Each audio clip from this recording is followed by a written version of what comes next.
Terus efek sampingnya ada nggak sih dok kalau bleaching tuh? Mungkin dia akan terasa lebih ngilu giginya, lebih sensitif. Sensitif, gampang nangis gitu. Oh bukan, itu bahaya itu kalau itu. Kalau itu masalah hati susah kalau itu.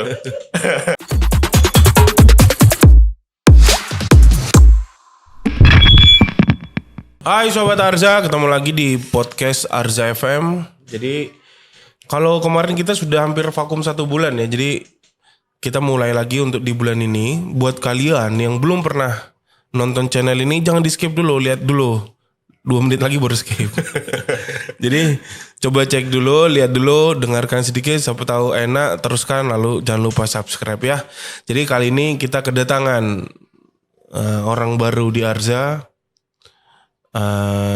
Langsung aja kita sambut, ini dia Dr. Dedi Yusuf. Halo sahabat Arza, perkenalkan saya Dr. Dedi Yusuf, saya baru di Arza. Panggilannya siapa? Dedi, bukan Yusuf. bukan. Ucup. Biasa panggil Edward sih. Oke, jadi mulai bulan Januari kemarin Arza kedatangan dokter baru lagi, namanya Dr. Gigi Dedi Yusuf ya. Jadi buat sobat Arza yang mungkin pas kemarin ada perawatan ke klinik terus, wah ini kok gak pernah lihat nih dokternya, yaitu dokter Dedi ya. Jadi ya mungkin semua sobat Arza tuh gak ngerti ya dokter ini mukanya gimana, dokter ini mukanya gimana, karena kami setiap bekerja itu pasti pakai masker. Jadi ya momen kayak gini nih yang bikin kalian kalau misalnya mau pengen kenal, pengen tahu ya nonton aja ini gitu. Jadi tema yang kita bahas hari ini Dad, itu adalah seputar pemutihan gigi.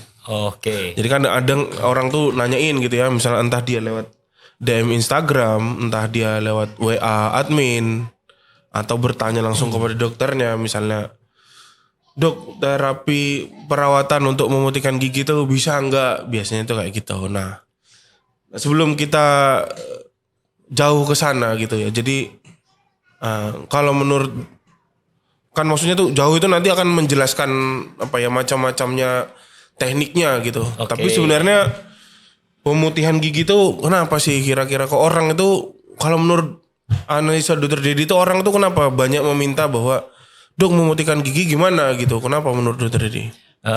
Pertama ya, karena kenapa memutihkan gigi? Mungkin karena orang tidak pede dengan penampilannya. Karena kan bisa gigi kuning atau mungkin ada yang kayak bercak-bercak putih, giginya gak rapi dan gak bagus. Nah, di sini kita kan memutihkan gigi ini kan suatu perawatan untuk membalikan biar orang tuh tersenyum kembali dan dia pede dengan penampilannya. Kalau giginya hitam, "Dok, gigiku hitam, bisa nggak Dok diputihkan?" Kalau giginya hitam bisa diputihkan. Ada kan yang giginya hitam tuh? Ada. Jadi kayak batu bara tuh kan. Batu bara. Dia kan hitam tapi elegan gitu. Waduh.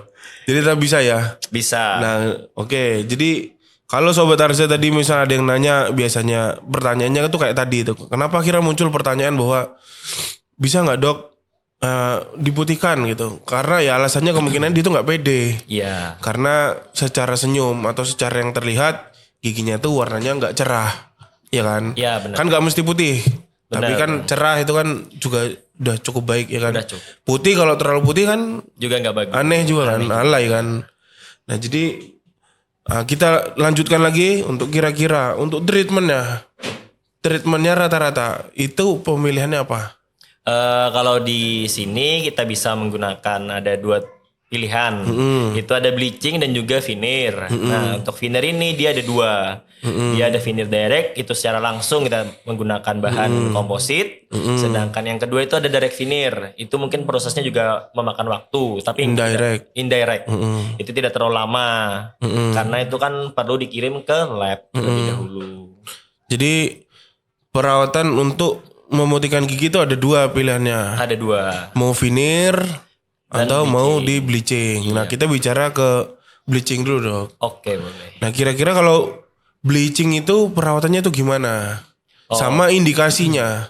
Indikasi kira-kira yang bisa di bleaching mana, yang nggak bisa di bleaching yang mana gitu. Jadi untuk yang bleaching ini, yang pertama itu kalau bisa tidak ada tambalan dia. Giginya itu dia rapi, bersih. Tapi dia mungkin warnanya kuning. Tidak estetik gitulah. Jadi enaknya tuh kalau bleaching kalau giginya tuh masih original ya. Iya benar. Jadi bukan tambalan di depan. Bener. Ya kan? Iya. Nah, terus Karena kalau tambalan itu pertama nanti dia bisa ngebayang. Karena kan kita kan di bleaching ini kita oleskan bahan untuk memutihkan gigi, terus kita sinar. Nah, itu mungkin sekitar 2 sampai 3 kali sinar. Tergantung dari pasiennya apakah dia merasa ngilu atau tidak.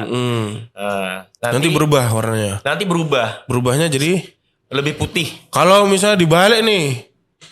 Aku putih dong, mau dikuningkan. Waduh, itu makan aja yang banyak coklat ya.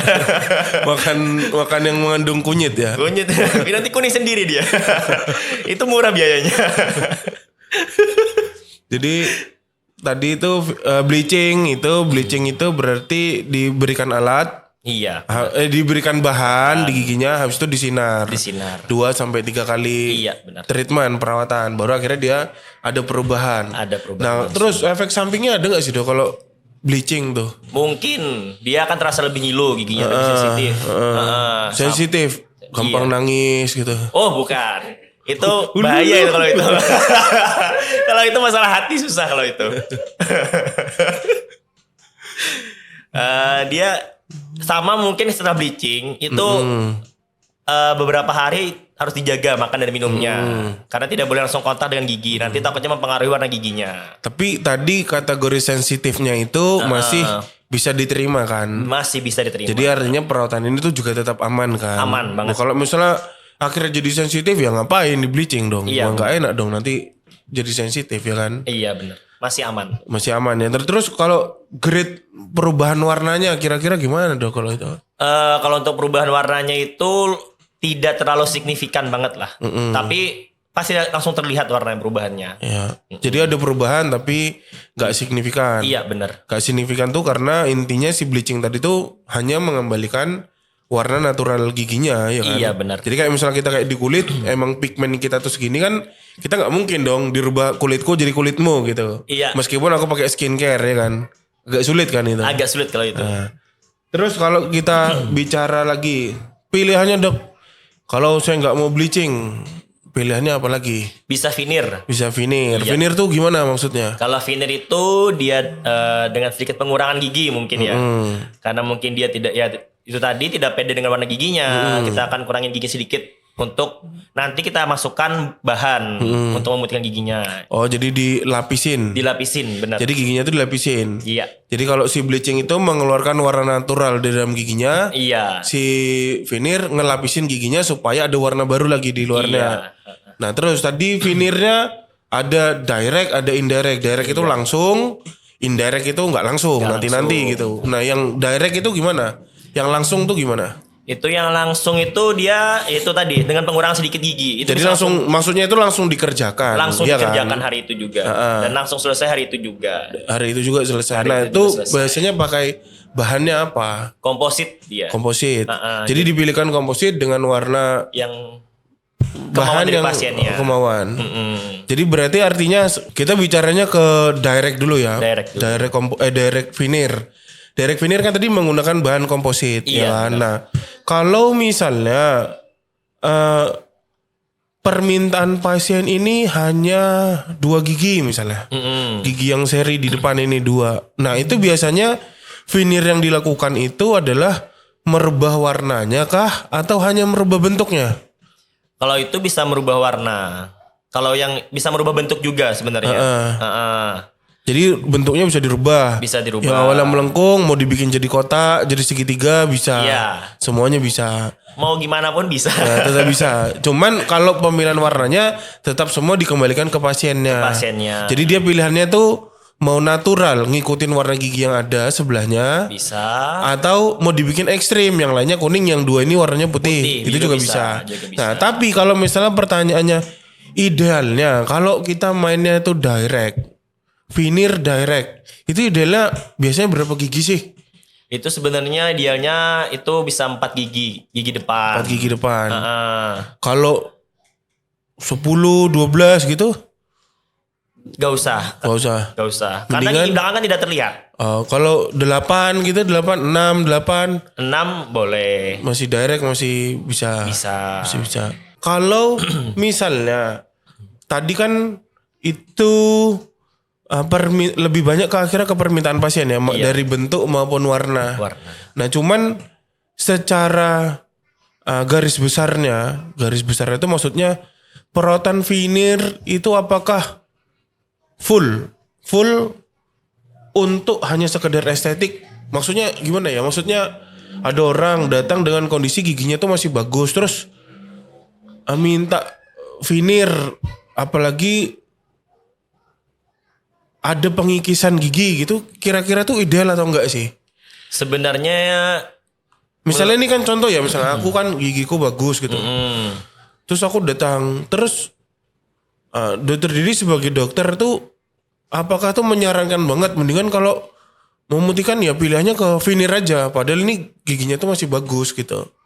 Apakah nggak ada unsur kayak misalnya nggak sayang kah misalnya? iya. Ngerti nggak maksudnya kan? Iya. Kadang-kadang aku sebagai orang awam, orang biasa yang akhirnya loh ini kan giginya masih bagus kok, giginya akhirnya harus dikurangin. Ya entah dikurangin berapa mili pun tetap ada konsekuensi kan pasti sebenarnya dengan Pasti. dikurangin tadi gitu loh maksudnya. Pasti.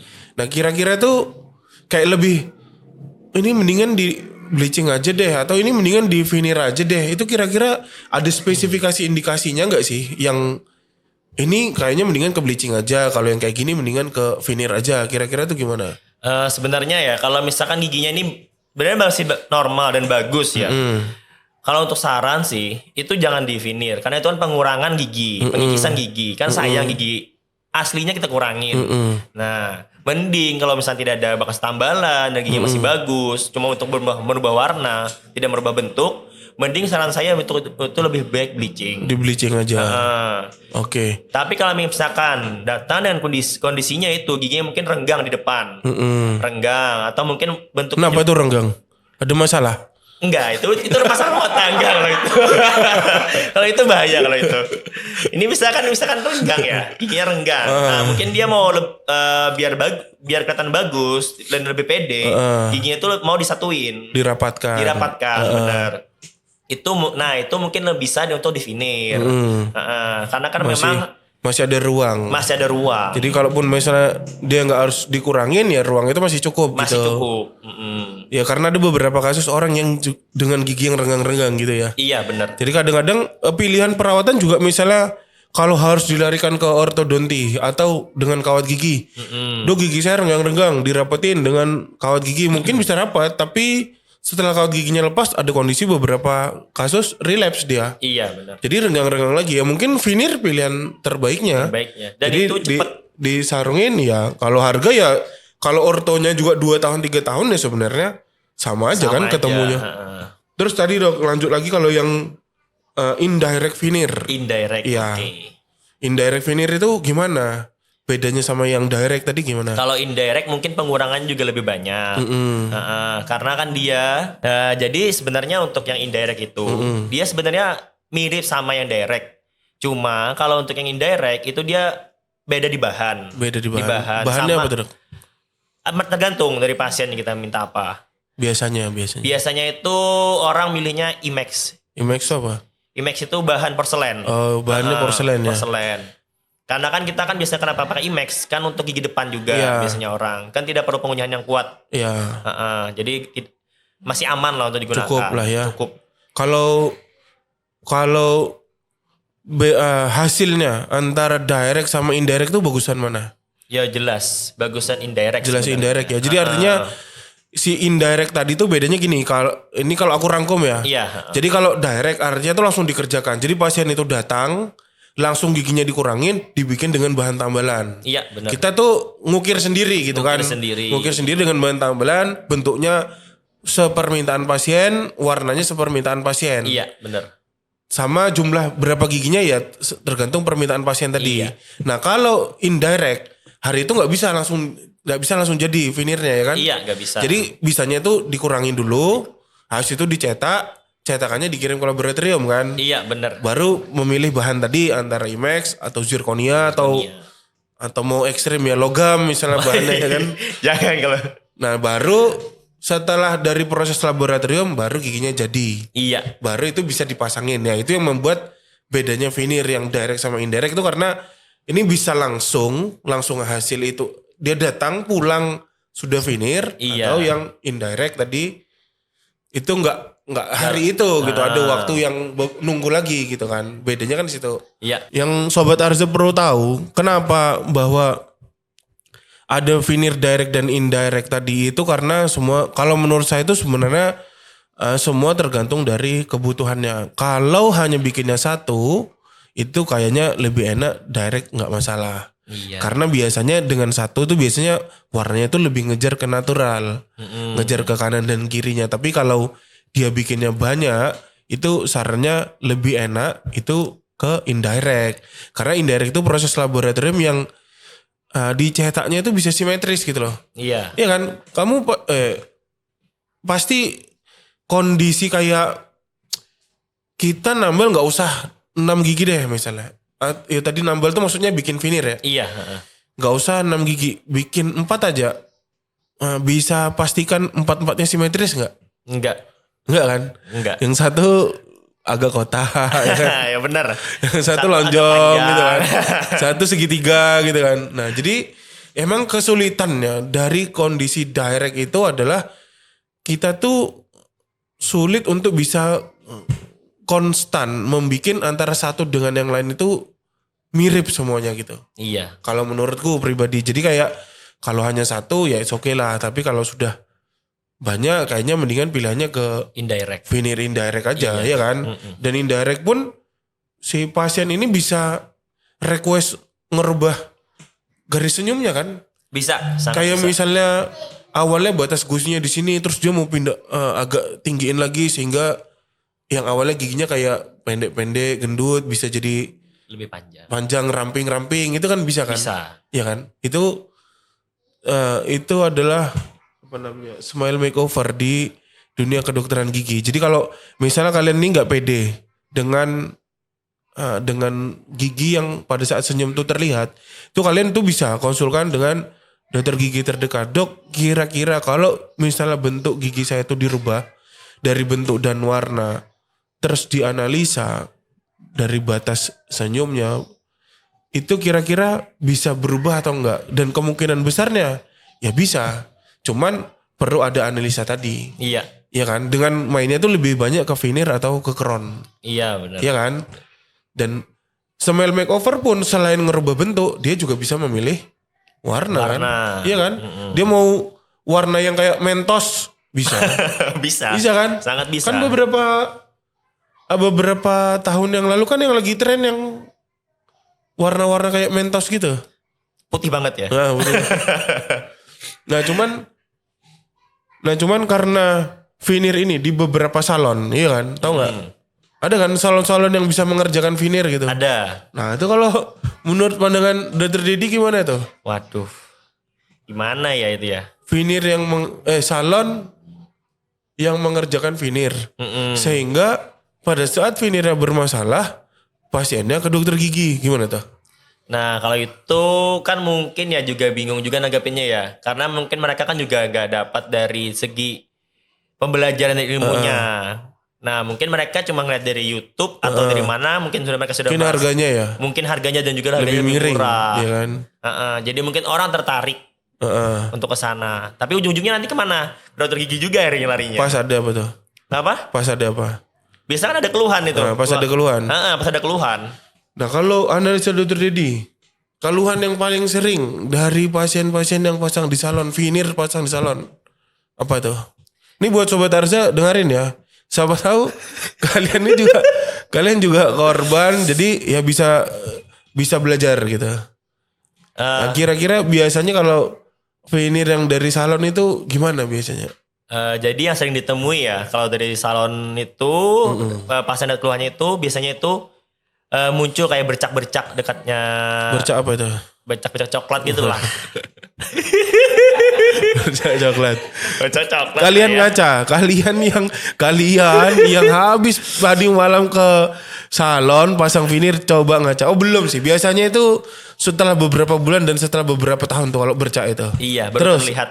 kira-kira Sama itu kan dia kan gigi dengan gusi kan dia deket ya. Nah itu biasanya ada muncul kemerahan di merahnya di mana? Di di gusinya. gusinya. Di Karena gusinya radang ya. radang. biasanya. Iya benar.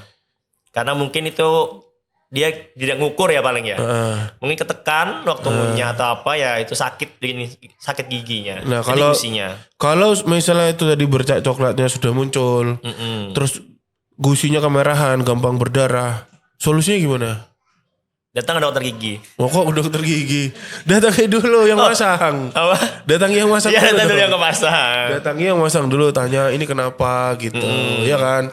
Kalau bisa diperbaiki ya minta tolong diperbaiki dulu. Kalau yang masang nggak bisa memperbaiki, datang ke dokter diperbaiki, tapi yang masang ya mbok datang ikut ya kan? Iya. Biar tahu ini salah kamu harusnya gini-gini. Jadi besok bisa masang lebih benar ya kan? Iya bener. Tadi bicaranya ke veneer. Nah, veneer itu rata-rata di rahang atas biasanya idealnya berapa gigi sih? Kalau rahang atas itu Misalnya aku nih mau smile makeover. Smile makeover tuh merubah batasan senyum gitu ya. Merubah konturnya yang awalnya giginya agak mungkin rotasi mutar bisa dirubah jadi lurus. Yang awalnya pendek bisa jadi agak panjang. Nah kira-kira tuh kalau idealnya perahang. Rahang atas tuh berapa gigi, bawah berapa gigi? ya untuk ya jadi lebih bagusnya untuk perahang gigi itu sekitar 8 gigi. Karena apa? Karena kan kita senyum mungkin kelihatan sampai gigi mana yang terlihat, di situ kita pasang veneernya. Supaya apa? Untuk membuat kita juga lebih pede untuk tersenyum. Karena kan gigi kita sudah berubah, konturnya juga berubah dan warnanya juga berubah. Jadi lebih bagus. Oke guys. Jadi kalau rahang atas sama rahang bawah sama ya. Sama. Jadi minimal tuh semua sebatas dari garis senyumnya. Batas senyumnya. Ada orang yang senyumnya nggak terlalu lebar ya berarti paling nggak 8 gigi. 8 gigi. Kalau dia lebar banget ya 10 gigi. Jarang sih yang senyum sampai gigi geram kelihatan ya kan. Jarang. Serem ya itu. Serem banget itu. Bahaya kalau lebar-lebar kayak Joker gitu. itu. Nah terus berarti kan kalau si veneer tadi itu karena bisa ngerubah bentuk dan ngerubah warna. Nah biasanya idealnya untuk pemilihan warnanya itu yang bagus tuh yang gimana sih dok? Kan ya yang tadi kita bahas kan beberapa tahun yang lalu kan trennya itu kan yang warna putih padat seperti Mentos. Apakah sampai saat ini itu yang warna seperti itu dianggap yang masih bagus atau gimana gitu? Kalau menurut saya ya itu sebenarnya terlalu ekstrim juga, terlalu putih ya. Lebih baik itu warnanya itu yang tidak terlalu signifikan lah terlihatnya. Putihnya itu tidak terlalu yang mentereng gitu. Yang masih bagus untuk tersenyum, yang penting putih. Natural berarti ya, putih natural ya. Jadi kalau putih natural ya akhirnya ini bisa menyamarkan orang lain melihat itu nggak, wah ini veneer nih, Ya. oh ini palsu nih. Jadi karena dia natural tuh jadi kayaknya ya bersih aja, Bersih. cakep aja gitu maksudnya ya kan. Iya. Kalau terlalu putih banget, padat banget kan orang pasti ngeliat, wah ini veneer nih, ketahuan nih. Ketahuan. Iya kan. Nah kira-kira dok, veneer itu bisa menyebabkan bau mulut nggak sih? Veneer. Heeh. Sebenarnya kalau kita menjaga kebersihan rongga mulut kita rajin gosok gigi juga dan mungkin ada sela-sela yang kita bersihkan. Itu sebenarnya nggak terlalu ganggu. Dan selama proses pembuatannya itu tidak ada celah di entah di dekat gusi ataupun di samping-samping gigi. Nah jadi kalau misalnya pemasangannya itu fit, pemasangannya itu pas, pemasangannya itu bagus, berarti kalau dia juga membersihkannya dengan betul, berarti tidak ada kemungkinan untuk bisa menyebabkan bau mulut kan? Iya benar. Nah berarti Sobat Arsa nggak perlu ragu lagi. Kalau memang indikasinya itu mau dirubah atau memang banyak gigi yang sudah rusak, terus pemilihan perawatan veneer itu adalah salah satu solusinya untuk merubah supaya semuanya itu jadi rata, semuanya itu jadi bagus. Cuman ya tadi kalau bisa dengan praktisi atau dengan operator yang benar, maka sarannya pemilihannya ke dokter gigi. Kalau kalian melarikannya, maksudnya mencobanya, udahlah coba dulu ke yang lain. Nanti kalian akan 2 kali biayanya. Iya. Karena masang ke sana nggak pas, menyebabkan bau mulut, menyebabkan sakit, ngeluarin biaya lagi untuk ngelepasnya aja ngeluarin biaya. Iya. Habis itu datang lagi ke dokter, masang lagi, biayanya tambah lebih banyak. Jadi mendingan sekali, tapi konsultasikan dengan betul, eksekusi, dan kalian bisa puas. Karena intinya si veneer ini perawatan salah satu jenis perawatan gigi tiruan permanen kan. Iya. Termasuk dalam jenis gigi tiruan permanen yang harapannya itu begitu dipakai, ya harapannya selamanya. Selamanya. Selama gigi yang di dalam tuh nggak bermasalah, ya kita anggap dia itu akan ada terus gitu ya kan. Mungkin Sobat Arza, kalau mungkin memang masih ada yang bingung, mungkin masih ada yang apa ya, ini bedanya ini bahan ini yang membedakan apa, hasilnya yang ini gimana sih dok dibandingkan hasilnya yang ini gitu. Misalnya hasil yang direct gimana sih dok dengan hasil yang indirect gimana. Ya kalau kalian gak mau googling, ya kalian datang aja ke klinik Arza ya kan. Iya. Kalian bisa konsul, nanti mungkin akan dijelaskan. Karena artinya intinya di klinik Arza gak mesti bahwa kalian datang langsung dieksekusi. Karena fase konsultasi itu lebih penting daripada main datang langsung dikerjakan ternyata hasilnya tidak memuaskan, ya kan? Iya. Jadi cukup sekian pembicaraan kita hari ini. Mudah-mudahan ini sedikit bermanfaat buat kalian. Ya kembali lagi saya ingatkan, kalau kalian mau lakukan perawatan veneer, kalian mau lakukan perawatan bleaching, maka pilihannya ke klinik gigi terdekat. Kalau kalian dekatnya di klinik Arza ya ke Arza aja. Nah, jadi untuk Sobat Arza yang masih punya banyak pertanyaan mengenai seputar teknik memutihkan gigi, baik itu bleaching maupun veneer, bisa tulis komen di kolom komen di bawah. Nanti kita akan coba jawab, mungkin bisa lewat DM, mungkin bisa lewat video yang berikutnya, atau mungkin bisa lewat kayak reels. Ya. Jadi kita akan bikinkan video jawabannya lewat reels. Aku berharap ya semoga yang kalian bingungkan dengan obrolan kita tadi sedikit mencerahkan. Mudah-mudahan tidak ada keraguan lagi untuk memilih perawatan bleaching maupun veneer. Jangan lupa like, komen, dan subscribe. Cukup sekian. Sampai jumpa di Arza FM berikutnya.